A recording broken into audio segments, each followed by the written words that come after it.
So this last group of characteristics, I noticed about them that these are relational characteristics of God.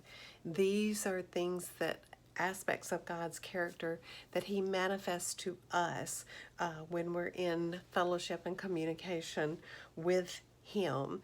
And so the first one that we're going to look at is that God is truth, and in him there is no falsehood at all. 1 Samuel 15:29, Samuel is talking to Saul, and he's told Saul, God has rejected you because you disobeyed him, and he's going to rip the kingdom from your hand. And he says this, and he who is the glory of Israel will not lie, nor will he change his mind, for he's not human that he should change his mind. So he had told Saul, God is going to take the kingdom from you, and he said, God will not lie. Proverbs 25, verse 5 says this.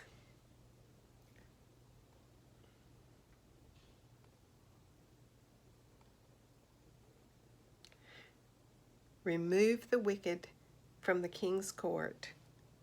Oh, I'm sorry. Psalms 25. I thought that was the wrong verse. Psalms 25, verse 5.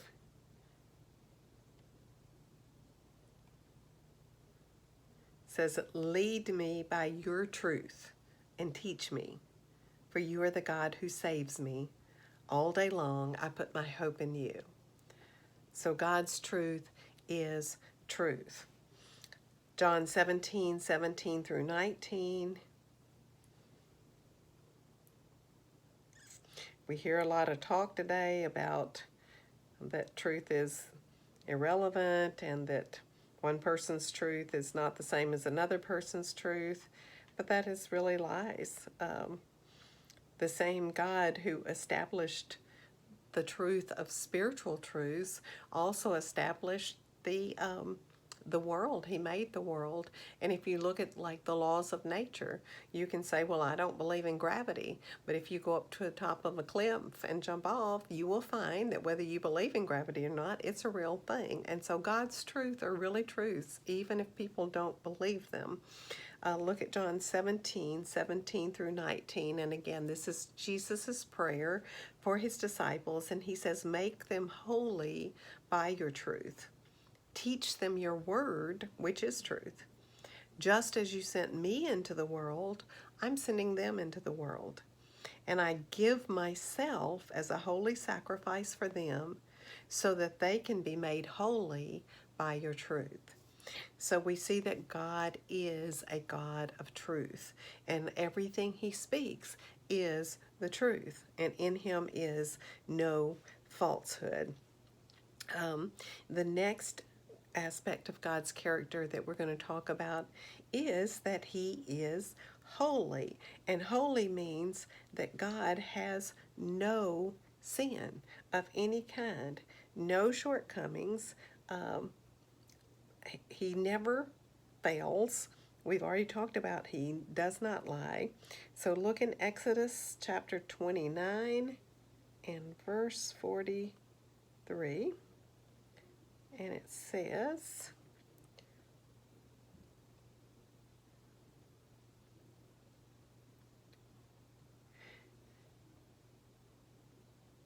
I will meet the people of Israel there in the place made holy by my glorious presence. So God is holy, and wherever he is, his holiness is there. And then let's look in Hebrews 10:10.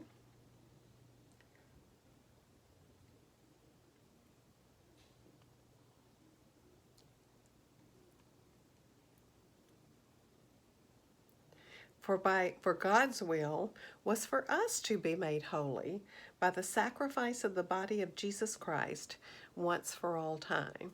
So not only is God holy, but his will is for his followers, his believers, to become holy because he is holy. And again, our job is to accurately reflect him And since he is holy, one reflection of him would be for us to be holy. So 1 Peter 1, verse 16 says this, "For the scriptures say, you must be holy because I am holy." So God is truth, and in him is no falsehood. God is holy, in him is no sin. God is just. Now, do not confuse justness with fairness, because many times we probably say, and we've heard our children say, that's not fair. Well, life is not fair, but we don't want God to be fair, because if God were fair, then we would all receive hell, because that's what we deserve. But God is not fair. God is just, and there is a difference. So let's look at 1 Chronicles 16:14. Again, I told you we're jumping around quite a bit. 1 Chronicles 16, verse 14. He is the Lord our God. His justice is seen throughout the land. And then 2 Corinthians 5:21.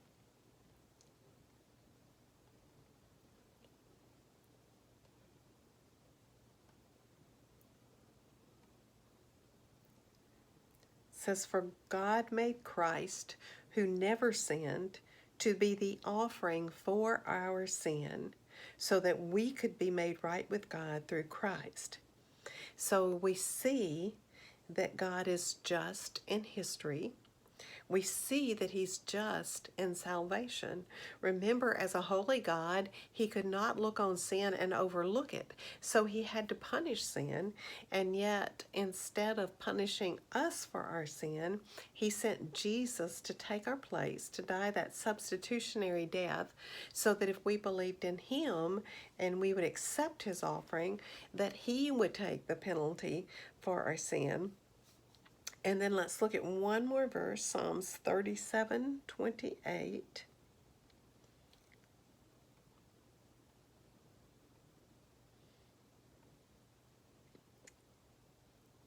37, verse 28.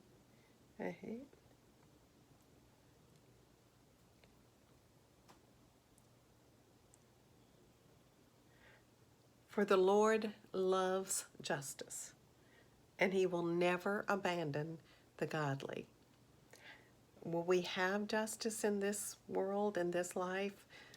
We won't ever see total justice in this life, because so much sin abounds. And the more sin abounds, the less we see justice, the more we hear talked about it, but the less we see real justice. But there's coming a day when justice will rule and reign, because God is just. And you have to balance God's justice with what we talked about in salvation, with his mercy, because a just God demands holiness, but a merciful God provided for us to receive righteousness that was imputed to us by Jesus. So you cannot divide God's justice from his mercy. Those are like two sides of the same coin. And then, of course, we cannot talk about God without talking about love. Exodus 26.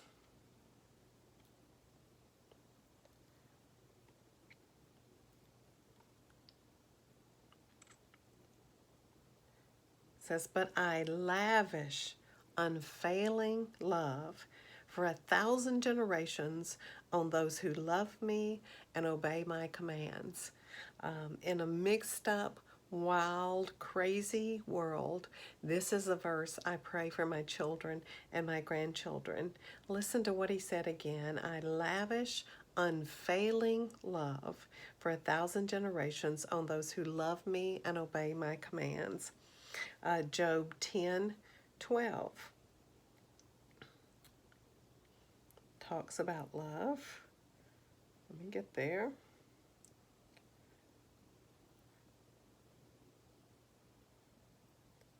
Says, "You gave me life and showed me your unfailing love. My life was preserved by your care." And then Romans 5:8, that's the first verse talked about lavish love. The verse in Job talked about unfailing love. And then Romans is going to talk about redeeming love.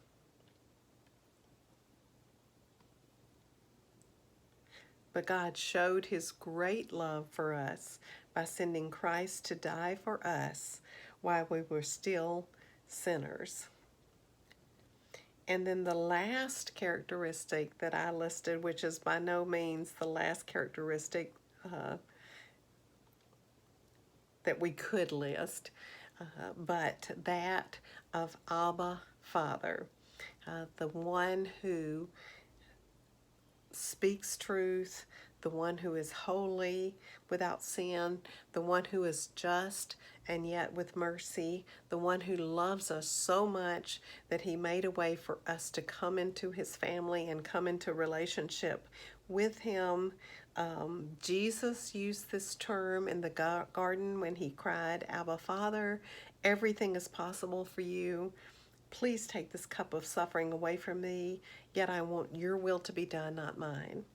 And then in Romans, so you have not received a spirit that makes you fearful slaves. Instead, you received God's Spirit when he adopted you as his own children. Now we call him Abba, Father. And Galatians 4:6 says, and because we are his children, God sent the Spirit of his Son into our hearts, prompting us to call out, Abba, Father.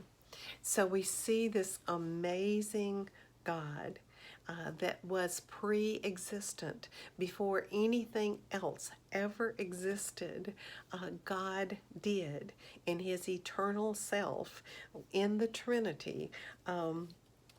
We see that he again was unchanging or immutable, that he's unique, that he is the creator God. We see his infiniteness. We see his omnipotence. We see his omnipresence. We see his omniscience. We see that he is incomprehensible and sovereign. And yet this God of gods, this God who created everything, this God who set the universe into existence, the God that keeps it in existence, that keeps us from running into planets, running into each other, and solar systems bumping together, this God wanted to make himself known to his creation. And so he became and is a relational God who speaks to us in truth, who shows us his holiness, who has shown us that he is just and yet that justice is tempered with mercy, who loves us enough to provide a way for us to love him back and for him to become our Abba Father. What an amazing God we have. And I don't even know how to close this. The words to a song the choir used to sing a lot that I just think is an awesome song says, we choose to bow, we choose to sing, we choose to crown you as King of Kings. We are not God. We say out loud, only to you do we choose to bow.